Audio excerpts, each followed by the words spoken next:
Hello everyone, good morning. সবাইকে লক্ষ্মী পুজোর অনেক অনেক স্বাগতম। আজ কোজাগরি লক্ষ্মী পুজো। নিশ্চয়ই সবার বাড়িতেই লক্ষ্মী পুজো হচ্ছে। দুর্গা পুজো চলে যাওয়ার পরেও মনটাকে অনেকটা শক্ত করে আমরা এগিয়ে এসেছি, কিন্তু আবার পরের বছরের জন্য অপেক্ষায় রইলাম মা দুর্গা আবার ফিরে এসো তাড়াতাড়ি। কিন্তু বাড়িতে যেহেতু লক্ষ্মী পূজা, সেটা নিয়েতে একটু আনন্দ করতেই হবে। প্রতি বছরের মতো এবছরও আমি একই রকমভাবে তোড়জোড় করে পুজো করছি। তবে প্রতি বছরের তুলনায় এবছর একটু অন্যরকম। যে জিনিসগুলো আমার কাছে ছিল না, সেই জিনিসগুলো আজকে আমি কিনেছি। পিতলের কিছু জিনিস আমার কাছে ছিল না, যেগুলো দিদার কাছ থেকে নিয়ে এসে পুজো হতো, যেমন ধরুন পঞ্চপ্রদীপ, ধুনোচুর, এইসবগুলো। কিন্তু আজ আমি নিজের হাতে সেগুলোও নিয়ে এসেছি।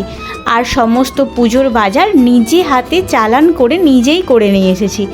এইগুলোর মধ্যে একটা আলাদা রকম অদ্ভুত শান্তি রয়েছে, যেটা সবার সঙ্গে হয়তো ভাগ করা যায় না। আর কেউ কেউ আছে যেগুলো এগুলো হয়তো পছন্দও করে না, স্কিপ করে চলে যায়, কিন্তু আমার কিন্তু এগুলো ভীষণ পছন্দের। আর আমি এটাও জানি যে আমার মতো অনেকেই আছো যারা পুজো করতে বা বাড়ির পুজোতে নিজেকে এইভাবেই অনেকটা জড়িয়ে ফেলো, ঠিক আমার মতো করেই। যেমন মা কোনো কিছুতেই সেইভাবে আগ্রহ দেখায় না, কিন্তু আমার এই আগ্রহটা যে আমার মধ্যে থাকবে এটা উনি আশাও করে না। বাড়িতে পঞ্চপ্রদীপ, কোষাকুষি যেইগুলো ছিল না আর কি, চন্দনপিড়ি বাড়িতে একটা ছিল, যেটা অনেকটা ক্ষয়ে গিয়ে গর্ত হয়ে গেছে। আর ওটাতে আমার চন্দন বাটতে বেশ অসুবিধা হয়, তাই জন্যই এই নতুন চন্দনপিড়ি সমেত একটা প্রদীপ সব কিছুই নিয়ে এলাম। সাথে পুজোর যে সামগ্রিক লাগে, ফল থেকে আরম্ভ করে সমস্ত কিছু একদম হাতে গুনে নিয়ে চলে এসেছি।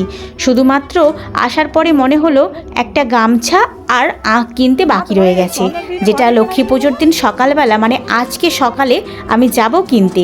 সমস্ত কিছুই তোমাদের সঙ্গে কম বেশি এবার শেয়ার করব।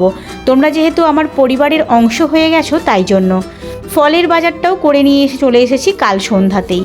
আর তারপরে লক্ষ্মী ঠাকুরের জন্য ঘরটাও গোছানো বেশ বাকি, তো ওইগুলোও সব একসঙ্গে গোছাতে হবে। ঘর গোছানো বলতে ঠাকুর ঘরটা। এই বেনিটা কিনেছিলাম, অনেক রকমের বেনি ছিল যেগুলো আমি বেনন করতে পারবো, কিন্তু এটা পারতাম না। আজকের মতো চলি, দেখা হচ্ছে পরের ভিডিওতে। ততক্ষণে সবাই সুস্থ থাকবেন, সাবধানে থাকবেন আর ভালো থাকবেন। নিয়ে চলে আসবো নতুন ব্লগ।